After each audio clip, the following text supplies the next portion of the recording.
គាត់ខ្ញុំជា driver នៅនេះគឺខ្ញុំដឹងអញ្ចឹងនៅក្នុង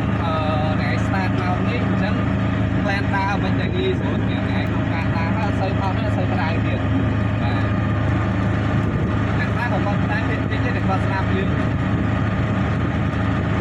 សាច់ប្រាសាទតាភ្នំនេះមកជុំតាភ្នំនេះ3គីឡូបាទតែទៅវត្តមករោនជុំប្រាសាទ4ទិសហ្នឹងបង7គីឡូបាទ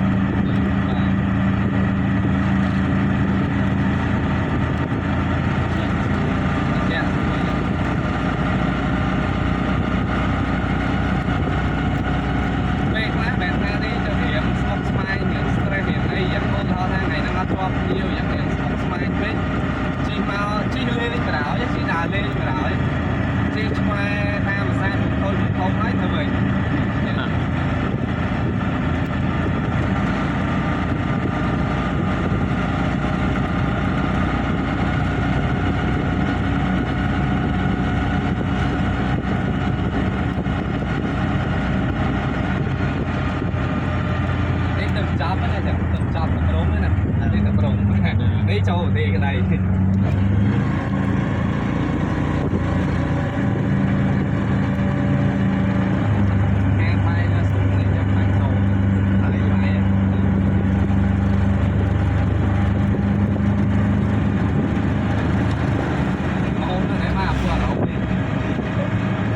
មាត់បាត់មួយ22យ៉ាងឡាក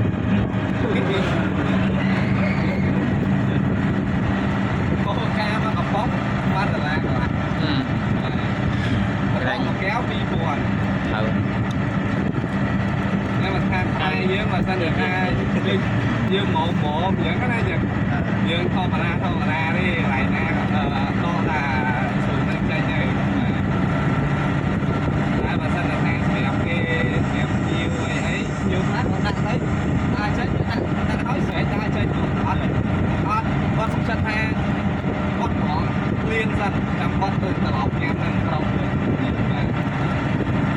កន្លែងម្ហូបនេះណាជាមួយនឹងម្ហូបនៅក្រុងឧទាហរណ៍ថាស្ប៉ាហ្គាទីមួយចាននៅនេះមួយចាន3នៅក្នុងក្រុងមួយចាន2តែស្ប៉ាហ្គាទីធម្មតាខុសនេះច្រើនអញ្ចឹងភ្ញៀវខ្លះគាត់មកគាត់ sale លុយដែរពួកអារម្មណ៍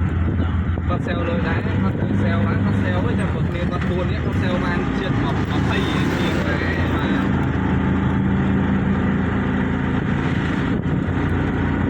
នេះផ្លូវនេះយើងឡើងទៅខាងសួនធំវិញនៅខាងស្ដាំដៃយើងនេះគេហៅស្រះស្រស់បាទចាត់ដៃបាទនៅមិនតែដៃទេតែអាសនៈដើមតែគេរកឃើញថាពីឆ្នាំ2021តែគេរកឃើញដោយសារចន្លោះពេលឆ្នាំហ្នឹងគឺស្រះស្រស់ហ្នឹងរីកទឹកដល់យ៉ាងដល់ទៅគេធ្វើកំណាយកាយក៏ទៅឃើញដើរហុកដើរពណ៌ហ្នឹងច្រើនតែដូចជា4 15ដល់ហ្នឹងតែតែផងតែដល់ពេលនៅលើហ្នឹងគេលើកតម្កល់តែមួយគេធ្វើជើងពៀនលើកតម្កល់ដាក់ដើរប៉ុន្តែនៅមានច្រើនទៀត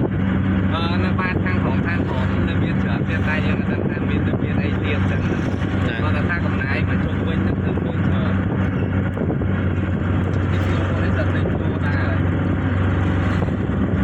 ហើយល្មមបាច់សួរទេ